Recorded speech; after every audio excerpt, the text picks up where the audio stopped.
ఎన్టీఆర్ ప్రస్తుతం నటిస్తున్న వార్ 2 ముగింపు దశకు వచ్చింది. తర్వాత ఎన్టీఆర్ నటించబోయేది ప్రశాంత్ నీల్ మూవీనే అనే విషయం తెలిసిందే. సలార్ 2 తర్వాత ఎన్టీఆర్ ప్రశాంత్ నీల్ కాంబో మూవీ ప్రారంభమవుతుందని అంతా అనుకున్నారు. కానీ ప్రశాంత్ నీల్ సలార్ 2 కారణంగా ఎన్టీఆర్ సినిమా పక్కన పెట్టడం లేదు. సంక్రాంతి తర్వాత వెంటనే ఎన్టీఆర్ తో మూవీ పట్టాలెక్కబోతోంది. ఇప్పటికే అందుకు సంబంధించిన ఏర్పాట్లు ప్రారంభమయ్యాయని కన్నడ మీడియా వర్గాల ద్వారా తెలుస్తోంది.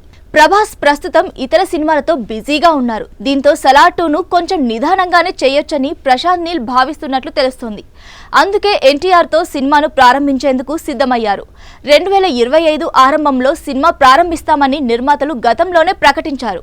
అన్నట్లుగానే జనవరి 3వ వారం నుంచి రెగ్యులర్ షూటింగ్ ప్రారంభించబోతున్నారు. కర్ణాటకలో NTR Prashanth Neel movie first schedule కి ఏర్పాట్లు జరుగుతున్నాయి. మొదటి షెడ్యూల్లోనే భారీ యాక్షన్ ఎపిసోడ్ ను దర్శకుడు ప్రశాంత్ నీల్ ప్లాన్ చేస్తున్నారని తెలుస్తోంది.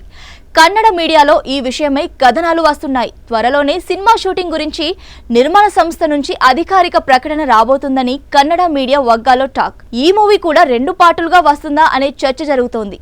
ప్రస్తుతానికి ప్రశాంత్ నీల్ నుంచి ఈ విషయమై ఎలాంటి అప్డేట్ లేదు. దేవరా తర్వాత ఎన్టీఆర్ వార్ 2 షూటింగ్ లో జాయిన్ అయ్యారు. హృతిక్ రోషన్ తో కలిసి అయాన్ ముఖర్జీ దర్శకత్వంలో వార్ 2 చేస్తున్న ఎన్టీఆర్ ఫస్ట్ టైం మరో హీరో సినిమాలో నెగిటివ్ షేడ్స్ లో కనిపించబోతున్నారు. ఎన్టీఆర్ బాలీవుడ్ లో వార్ 2 తో మరో భారీ విజయాన్ని సొంతం చేసుకోబోతున్నారని ఫ్యాన్స్ చాలా నమ్మకంగా ఉన్నారు. ఈ ఏడాది ఆగస్టు 15న వార్ 2 రాబోతుంది. అన్ని అనుకున్నట్లుగా జరిగితే ఎన్టీఆర్ తో ప్రశాంత్ నీల్ రూపొందిస్తున్న సినిమా 2026 చివర్లో విడుదలయ్యే అవకాశాలున్నాయి.